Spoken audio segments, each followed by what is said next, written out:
Good morning from actually Krishnanagar বলতে পারি, to be more precise Gobindapur.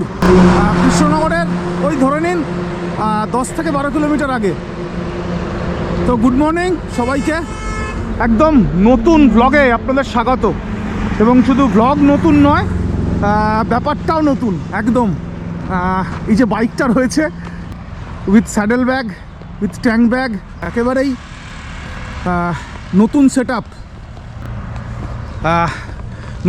Up একদম একজন হার্ডকোর ড্রাইভিং এনথুসিয়াস্ট। অ্যাকচুয়ালি তার রাইডিং এক্সপিরিয়েন্স কেমন হয় আপনাদের সঙ্গে শেয়ার করব। অ্যাকচুয়ালি রাইডিং এর আগে অনেক করেছি।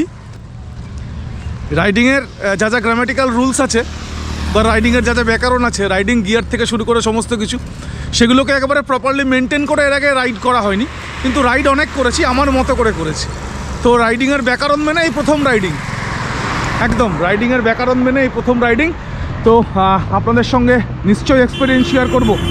একজন হার্ডকোর ড্রাইভিং এনথুসিয়াস্ট, তার রাইডিং এক্সপিরিয়েন্স কেমন হয়।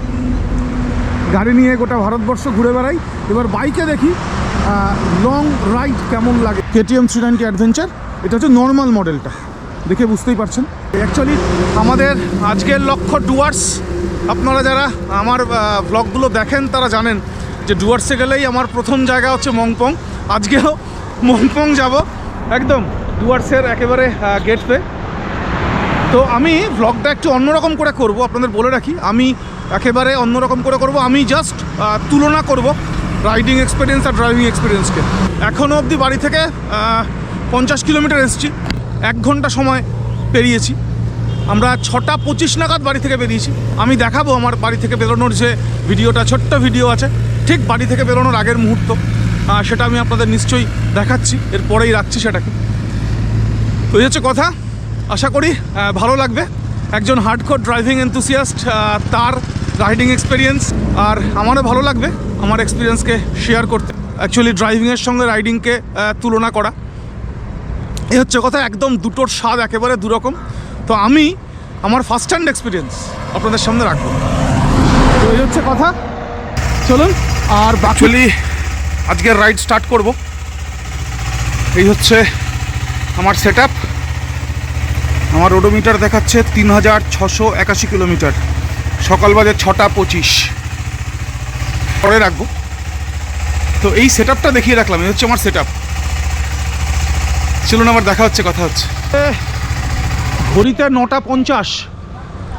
আমি বাড়ি থেকে অ্যাপ্রক্স এলাম 174 কিলোমিটার। এই মুহূর্তে দাঁড়িয়ে আছি বহরমপুর বাইপাস পার করে, পলসন্ডার টোল পার করে এই পাপ্পু ধাবায়। আজকেও ব্রেকফাস্টটা করব। তো যে কথাগুলো বলার জন্য থামলাম সেটা হচ্ছে একজন হার্ডকোর ড্রাইভিং এনথুসিয়াস্ট, সে রাইড করে কেমন আনন্দ পাচ্ছে। এক কথায় রাইডিংয়ের আনন্দ সেই ছোট্টবেলার অনুভূতির সঙ্গে মিলে যায়। দারুণ। গাড়ির মধ্যে ক্লাইমেট কন্ট্রোলে এসি চালিয়ে আরাম করে আসা, সেটা এক ধরনের। আর এই হাওয়ার মধ্যে জুজতে আসা, হাওয়ার সাথে হাওয়া গায়ে মেখে, এর আনন্দ খানিকটা অন্যরকম। মানে প্রকৃতির নিবিড়তায় বলা যায়, একেবারে পথ চলা, প্রকৃতিকে গায়ে মেখে পথ চলা, এর আনন্দ সত্যি অন্যরকম। আর যেটা বলবো সেটা হচ্ছে যে বেসিক পার্থক্য কতগুলো আছে, স্বাভাবিক থাকবেই। এখন আমি আস্তে আস্তে আমার এই স্যাডেল ব্যাগ দুটো ঢিলা হয়ে গেল। আবার যথারীতি নেমে স্যাডেল ব্যাগ দুটোকে টাইট করতে হলো। স্যাডেল ব্যাগ দুটো খালি বারবার এগিয়ে আসছিল, ফলে স্যাডেল ব্যাগ দুটোকে আবার সুন্দর করে বাঞ্জি কট দিয়ে বেঁধে সুন্দর করে টাইট করতে হলো। জলগুলো এইভাবে নিয়েছি, এগুলো অ্যাকচুয়ালি জলের বোতল সব। এই মুহূর্তে একটু অসুবিধাই বলতে পারেন হচ্ছে। আমি বেশ কয়েকদিন ধরে এই হেলমেটটা পরছি। এটা LS2 হেলমেট, স্টর্ম 2। অ্যাকচুয়ালি রাইডিংয়ের ব্যাকরণ অনুযায়ী হেলমেটটা হওয়া উচিত একেবারে মাথার সঙ্গে একেবারে টাইট। একটু টাইট হেলমেট পরতে গিয়ে স্বাভাবিকভাবেই আমরা যে নর্মালি হেলমেট পরি, স্টার্টসের হেলমেট, সেই হেলমেটের মধ্যে আমাদের মাথা খানিকটা নড়াচড়া করার জায়গা থাকে।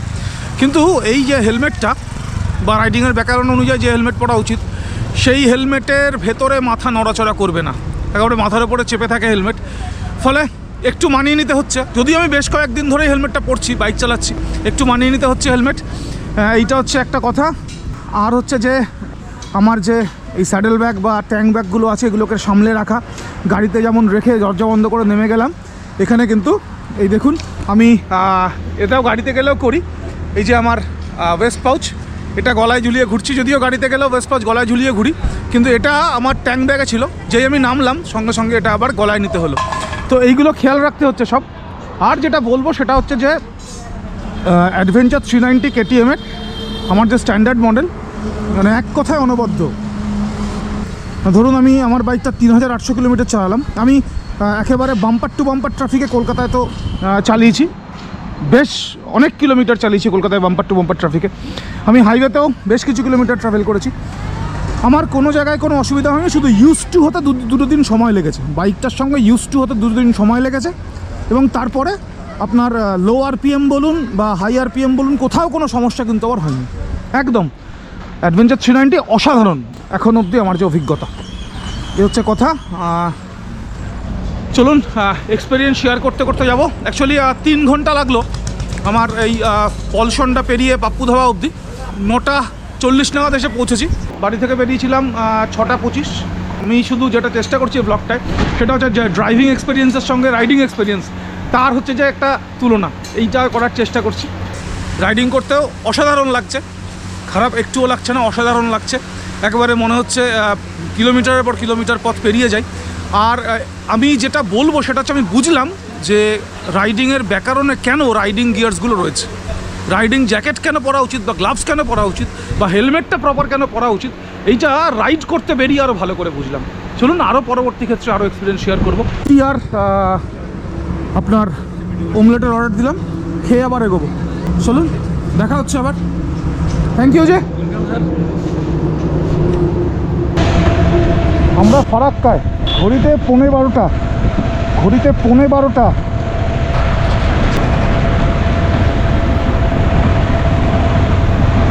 আমরা পার করলাম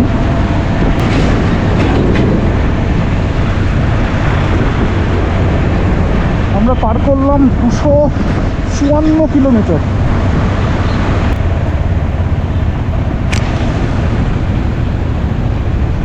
এই আমরা ফারাক্কায় 254 কিলোমিটার পার করে, ঘড়িতে 11:45। দিনের বেলায় রাইড করলে জ্যামটা পেরোতে হয়, দিনের বেলায় রাইড করলে জ্যামটা পেরোতে হয়। এই যা বাকিবার এক্সপিরিয়েন্স ভালো। ঘড়িতে 12টা, 262 কিলোমিটার পথ পার করলাম। অ্যাকচুয়ালি দাঁড়ালাম তেল ভরে নেওয়ার জন্য। আসার আগে তেল ভরেছিলাম যাতে আজকে সকালটায় অসুবিধা না হয়। তো এই জাস্ট ফারাক্কা ব্যারেজ পেরিয়ে পাম্পটা পেলাম, তেল ভরে নিলাম।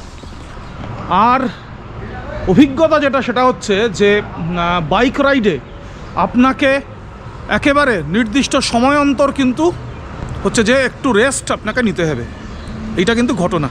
আমাদের ড্রাইভ যখন আমরা করি গাড়ি, তখন আমরা নর্মালি বেশ খানিকটা, ধরুন 100-2 কিলোমিটার একটানা আমরা ড্রাইভ করতেই পারি, কোনো অসুবিধা হয় না। কিন্তু রাইডের ক্ষেত্রে আমি দেখলাম, আগেও দেখেছি, এবারে আরও ভালো করে বুঝলাম যে রাইডিংয়ের ক্ষেত্রে কিন্তু ব্রেক নেওয়াটা জরুরি। অন্তত 200 কিলোমিটার একটানা চালিয়ে, বা 150 কিলোমিটার বা 180 কিলোমিটার যাই বলুন, একটানা বেশ খানিকক্ষণ চালানোর পরে, 2 ঘন্টা 2.5 ঘন্টা চালানোর পরে একটা ব্রেক কিন্তু নেওয়া জরুরি রাইডিংয়ে। এটা হচ্ছে কথা, এটা দেখলাম।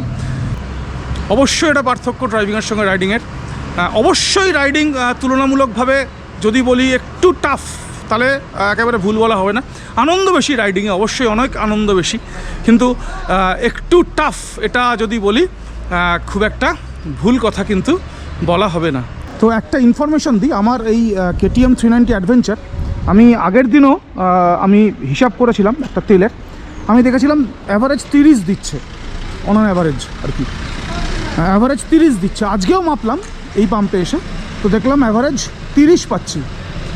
এই হচ্ছে কথা, এইটা আপনাদের সঙ্গে শেয়ার করে রাখলাম। আর একটা কথা যেটা, সেটা হচ্ছে রাইডিং গিয়ারগুলোর সঙ্গে আপনাকে ইউজ টু হতে হবে। যদি ফর্মালি বলি যে রাইড শুরু করলাম, তাহলে এই রাইডের শুরুতে যেটা আমার মনে হচ্ছে সেটা হচ্ছে রাইডিং গিয়ারগুলো অবশ্যই প্রয়োজন রাইডের ক্ষেত্রে, এই কথা অনস্বীকার্য।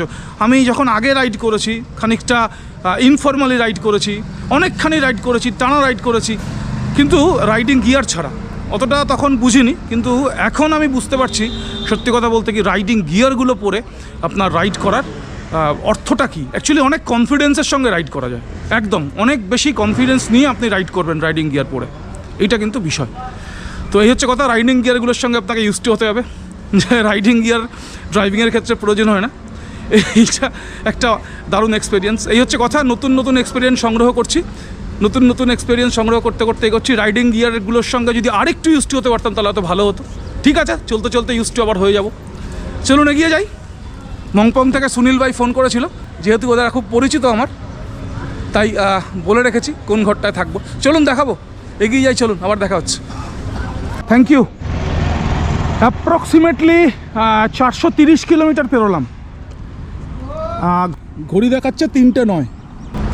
অভিজ্ঞতা যেটা, সেটা হচ্ছে যে আমি নর্মালি ড্রাইভিংয়ের সময় যে কনসিস্টেন্সি মেনটেন করি, আমি রাইডিংয়েও সেম কনসিস্টেন্সি আমি মেনটেন করলাম, সেম কনসিস্টেন্সি একদম। 4500 RPM আমি তার কাছাকাছি হচ্ছে যে আমি থাকলাম, 4500 RPM-এর মধ্যে ঘোরাঘুরি করলাম। 100 যে তুলে নিয়ে এরকম না, একবার তুলেছি জাস্ট, এই বাকি বাদ ওই 85 থেকে 95। তো অভিজ্ঞতা ভালো বলবো, মানে আমি বলছি যে যে ইনস্টিংক্ট আমাদের নর্মালি থাকে, আমাদের সমস্ত ছেলেদেরই থাকে ইনস্টিংক্ট বাইকিংয়ের প্রতি, সেই ইনস্টিংক্টটাকে কোথাও যেন ফিরে পাচ্ছি। বিশ্বাস করুন, গোটা ভারতবর্ষ জুড়ে ঘুরেছি, প্রায় 60,000 কিলোমিটার ঘুরে বেরিয়েছি গোটা ভারতবর্ষ। তো তারপরে আজকে দাঁড়িয়ে এই 430 কিলোমিটার রাইড করে মনে হচ্ছে যে একদম একদম বলছি না, সেই ইনস্টিংক্টের খোঁজ পাচ্ছি। বিশ্বাস করুন, অসাধারণ লাগছে, ব্যাখ্যা করা যাবে না, বলে বোঝানো যাবে না। মালদায় শেষ থেমেছি, তারপরে জাস্ট একবার ডালখোলার আগে একটু থেমেছিলাম, শুধুমাত্র এই পেছনের যে আমার জলের জায়গাটা আছে, এটা ফুলে পড়ে গেছিলো জাস্ট। তো এই জন্য একবার দাঁড়াতে হয়েছিল জাস্ট 5 মিনিটের জন্য। আর এসে দাঁড়ালাম এখান থেকে কিষানগঞ্জের 18 কিলোমিটার, একদম টানা মালদা থেকে চলে এলাম, একেবারে থামতে ইচ্ছাই করছে না, অসাধারণ। এবং আমি বলছিলাম যে KTM 390 অ্যাডভেঞ্চার, অ্যাকচুয়ালি এই বাইকটা আমি কেনার আগে অনেক রিসার্চ করেছিলাম অ্যাডভেঞ্চার বাইকের। তো এটা আমার মনে হয়েছিল ট্রায়াড অ্যান্ড টেস্টেড, এবং ভারতবর্ষের সব টিরেনে এই বাইকটা কিন্তু চলেছে। তো সেই জন্য হিমালয়ান বাদ দিয়ে এটা নিয়েছিলাম।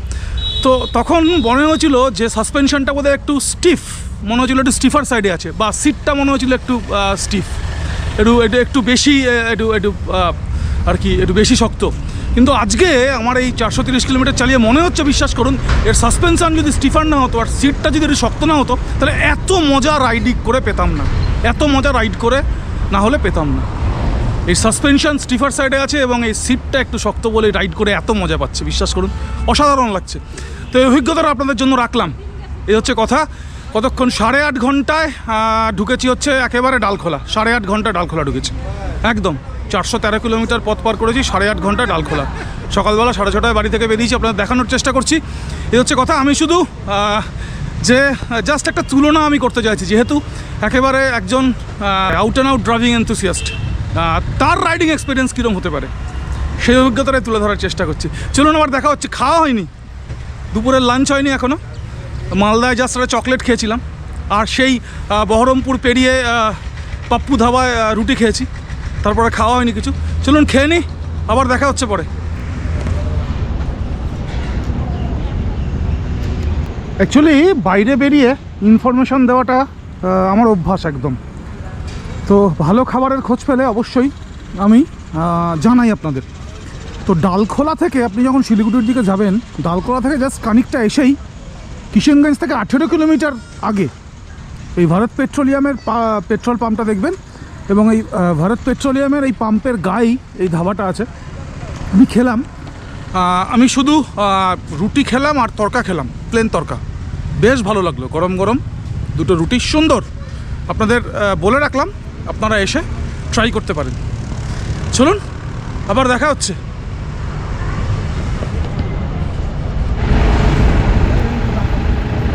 ঘড়িতে 5:57 পার করলাম 550 কিলোমিটার। অ্যাকচুয়ালি শিলিগুড়ি ঢুকে গেছি। নুমালিগড় অয়েল রিফাইনারি, অর্থাৎ আপনার ফুলবাড়ি বাইপাস থেকে বাগডোগরা যাওয়ার রাস্তায় যে রিফাইনারিটা পড়ে সেই রিফাইনারিটার সামনে আমি দাঁড়িয়ে আছি রেলওয়ে ক্রসিংয়ে। আমার শিলিগুড়ি ঢুকতে আজকে সময় লাগলো 11.5 ঘন্টা। এই হচ্ছে আপডেট। আমি পরে আবার কথা বলছি, এগিয়ে গিয়ে আবার কথা বলছি। আমি আগেই বলেছি আমাদের আজকের গন্তব্য মংপং। চলুন দেখা হবে গিয়ে আবার। ঘড়িতে বাজে ঠিক 7টা। আমরা পেরোলাম 559 কিলোমিটার। জাস্ট এই শিলিগুড়ির জ্যাম পেরিয়ে বাম্পার টু বাম্পার ট্রাফিক। শিলিগুড়ির বাম্পার টু বাম্পার ট্রাফিক পেরিয়ে আমি হচ্ছে যে এই জাস্ট এবার ঢুকবো হচ্ছে সেবকের রাস্তায়, অ্যাকচুয়ালি সেবকের রাস্তায়। তো এই হচ্ছে কথা, বাম্পার টু বাম্পার ট্রাফিক পেরোলাম। 530 কিলোমিটার বাইক চালানোর পরে একেবারে পেশেন্স টেস্ট করলো শিলিগুড়ির বাম্পার টু বাম্পার ট্রাফিক। তো যাই হোক, পরীক্ষা দিলাম। চলুন এগিয়ে যাই, আবার দেখা হচ্ছে। সামনে গিয়ে কথা বলছি, এক্সপিরিয়েন্স শেয়ার করছি। চলুন এগিয়ে যাই। ঘড়িতে 7:35, 577 কিলোমিটার পার করে ঢুকলাম হচ্ছে মংপং ইকো ট্যুরিস্ট রিসোর্ট। এখন কথা হচ্ছে যে সময় লাগলো একটু বেশি। সময় লাগলো আজকে 13 ঘন্টা। অ্যাকচুয়ালি আমরা মংপংয়ে সকালবেলা গাড়ি নিয়ে বেরিয়ে আমরা মংপংয়ে ঢুকে যাই 10:30 ঘন্টায়, একদম 10:30 ঘন্টায় ঢুকে যাই মংপংয়ে। তো আজকে সময়টা বেশি লাগলো। অ্যাকচুয়ালি শিলিগুড়িতে ঢুকে একেবারে বাম্পার টু বাম্পার ট্রাফিক খেলাম, বাম্পার টু বাম্পার ট্রাফিক একদম। ফলে ওখানে একটা বিরাট সময় লাগলো। এই হচ্ছে প্রথম কথা। এবার হচ্ছে এক্সপেরিয়েন্স। 577 কিলোমিটার রাইড করলাম। রাইড করে সকাল 6:30টায় বেরিয়ে সন্ধে 7:30, 13 ঘন্টায় ঢুকলাম এই মংপং মানে একদম ডুয়ার্সের করিডোর। কাল সকালে দেখাবো। এইগুলো হচ্ছে মংপংয়ের কটেজ। আমি দেখিয়ে রাখছি সামনে কটেজ, আপনাদের কটেজটা দেখিয়ে রাখবো। আমার রিভিউ আছে মংপংয়ে, আপনারা দেখতে পারেন। তো এইবার বলি, একটা ডাইহার্ড ড্রাইভিং এনথুসিয়াস্ট তার কেমন লাগলো রাইডিং? অসাধারণ লাগলো, অসাধারণ। আমি বলছিলাম একেবারে সেই যে একটা ইনস্টিংক্ট, সেই ইনস্টিংক্টটাকে আবার কোথাও একটা যেন ফিরে পেলাম। একদম দারুণ লাগলো, অসাধারণ লাগলো। আর অভিজ্ঞতা সেটা হচ্ছে যে আমি আজকে যদি গাড়ি নিয়ে আসতাম ড্রাইভ করে, তাহলে এখনও অবধি শিলিগুড়ি আমি পেরোতে পারতাম না, যা জ্যাম ছিল। আমি বাইক নিয়ে আসছি বলে কাটাকুটি খেলে কিন্তু বেরিয়ে গেলাম। এইটা কিন্তু রাইডিংয়ের হচ্ছে যে সুবিধা। আপনি কিন্তু বাইক নিয়ে কাটাকুটি খেলে আপনি কিন্তু জ্যাম ছাড়িয়ে আপনি বেরিয়ে আসতে পারবেন। আর হচ্ছে যদি গাড়ি থাকে ড্রাইভ করেন, তাহলে কিন্তু সবসময় কাটাকুটি খেলার জায়গায় থাকবেন না। এইটা একটা। আর আমার আর একটা কথা যেটা মনে হচ্ছে বারবার, যেটা হচ্ছে পার্থক্য, সেটা হচ্ছে যে বাইকে কিন্তু ধৈর্যটা বেশি ধরতে হয়। কারণ বাইকে অনেক সুযোগ থাকে কাটাকুটি খেলার, ফলে ধৈর্য ফসকে যাওয়ার সম্ভাবনাও বেশি থাকে। এইটা মনে হলো। বাইক একটু ধৈর্য ধরে চালালে ভালো হয়। আমি চেষ্টা করেছি আজকে একটু ধৈর্য ধরে চালাতে, তাই হয়তো আরও একটু সময় বেশি লেগেছে। তো এই হচ্ছে কথা। অসাধারণ এক্সপিরিয়েন্স। সঙ্গে থাকবেন। আগামীকাল পাহাড়ে উঠবো, কোথায় যাব বলছি না, গিয়ে দেখাবো। এই হচ্ছে কথা। আজকে যেটা করব, আপনাদের মংপংয়ে আমাদের ঘরটা দেখাবো। আর অনুরোধ করব, আমাদের মংপংয়ের রিভিউ আছে, দুরন্ত রিভিউ আমার চ্যানেলে, দেখবেন গিয়ে। বেশ 3-4টে রিভিউ আছে, আমি আই বাটনে চেষ্টা করব দিয়ে দেওয়ার। তো আজকের ব্লগটা এখানেই শেষ করব। ঘরটা দেখাবো, ঘরটা দেখিয়ে শেষ করব। এই হচ্ছে কথা। চলুন ঘরেই আবার দেখা হচ্ছে। হ্যাঁ, গুড ইভিনিং। আমার খুব প্রিয় জায়গা, সামনেই তিস্তা। তো এই হচ্ছে আমার কটেজ। আমি বোধহয় এই নিয়ে এটা আমার বোধহয় 5ম অথবা 6ষ্ঠ আমার হচ্ছে স্টে, খুব সম্ভবত 6ষ্ঠ হচ্ছে স্টে। তো এই হচ্ছে দেখুন ঘর। আমি শুধু ঘরটা দেখিয়ে রাখি। তো এই হচ্ছে ঘর। এইখানে একটা কাচের টোটাল জানলা আছে, এইখানেও কাচের জানলা, এবং বাইরেই জঙ্গল, একদম বাইরেই হচ্ছে জঙ্গল। ওই হচ্ছে ঘর। সুন্দর নান্দনিকতা আছে ঘরটার একটা। ওয়েস্ট বেঙ্গল ফরেস্ট ডেভেলপমেন্ট কর্পোরেশনের ওয়েবসাইট থেকে খুব সহজে আপনি এই রুম বুক করতে পারবেন। এই রুমের ভাড়া হচ্ছে 2800 টাকা, 2500 প্লাস 300 জিএসটি। এই ইনফরমেশান দিয়ে দিলাম। আর যদি জিজ্ঞেস করেন আরও একবার যে কেমন লাগলো, তো আমি বলবো ড্রাইভিংয়ের এক্সপিরিয়েন্স একরকম এবং রাইডিংয়ের এক্সপিরিয়েন্স আর এক রকম, বলাই বাহুল্য। এটা আলাদা করে বলার কিছু নেই। অ্যাকচুয়ালি রাইডিংটা আমাদের একেবারে ছোট্টবেলার স্মৃতির সঙ্গে জড়িত। আর যে বললাম ইনস্টিংক্ট, সেই ইনস্টিংক্টটাকে কিন্তু খুঁজে পাওয়া যায় রাইড করলে। এটা কিন্তু আমি আগেও দেখেছি, আজকেও আর একবার দেখলাম। আমার অ্যাকচুয়ালি একটা বুলেট আছে, আমি পরে নিশ্চয়ই রিভিউ করার চেষ্টা করব। আমি প্রায় 1,20,000 কিলোমিটার চালিয়ে ফেলেছি বুলেটের। তো সেইটা চালাতে গিয়েও দেখেছি, সেটা নিয়েও বিভিন্ন জায়গায় রাইড করেছি। হ্যাঁ, রাইডিং গিয়ার নিয়ে একেবারে ব্যাকরণ মেনে রাইড করিনি, ব্যাকরণ ছাড়া রাইড করেছি। কিন্তু সেই রাইড করতে গিয়েও দেখেছি যে এইটা একেবারে মানে ইনস্টিংক্ট, এই রাইডিংটা কিন্তু ইনস্টিংক্টের সঙ্গে জড়িত। দারুণ লাগে রাইড করতে। আর আজকে যেটা দেখলাম, প্রপার গিয়ার যদি আপনি নেন, প্রপার গিয়ারের সাথে একেবারে রাইড করা দারুণ দারুণ, আপনাকে বাড়তি কনফিডেন্স যোগায় একদম। আমি ভাবতাম যে শুধু শুধু জ্যাকেট পরে কী হবে, শুধু শুধু একটা ভালো গ্লাভস পরে কী হবে, শুধু শুধু একবারে চাপা হেলমেট কেন পরবো, অসুবিধা হয়, এইসব অনেক মনে প্রশ্ন ছিল, দ্বন্দ্ব ছিল। তো আস্তে আস্তে আস্তে আস্তে R&D করতে করতে করতে করতে দ্বন্দ্বগুলো কাটে এবং শেষে দেখলাম যে প্রপার গিয়ারের সাথে যদি আপনি রাইড করেন তাহলে অবশ্যই বাড়তি কনফিডেন্সের সঙ্গে আপনি রাইড করতে পারবেন এবং অবশ্যই রাইডিং এক্সপিরিয়েন্স আপনার ভালো হবে। তো এই হচ্ছে কথা।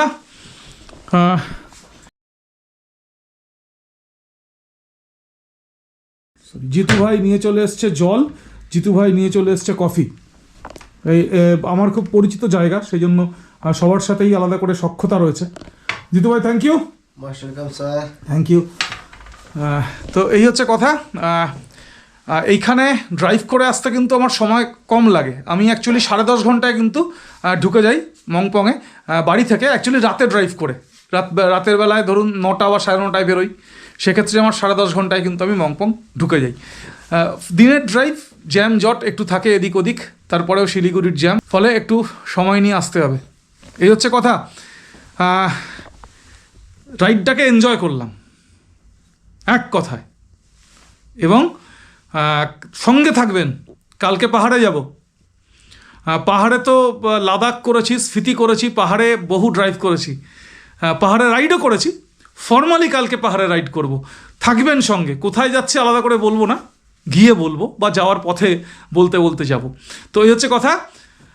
আজকের ভ্লগটা এখানেই শেষ করব। একটা নতুন ধরনের ভ্লগ চেষ্টা করলাম করার, কেমন লাগলো কমেন্ট করে জানালে খুব খুশি হব। এই হচ্ছে কথা। ভালো লাগলে অবশ্যই লাইক করবেন, সাবস্ক্রাইব করবেন, শেয়ার করবেন। ভালো থাকুন, সুস্থ থাকুন। কালকে দেখা হচ্ছে নতুন ভ্লগে।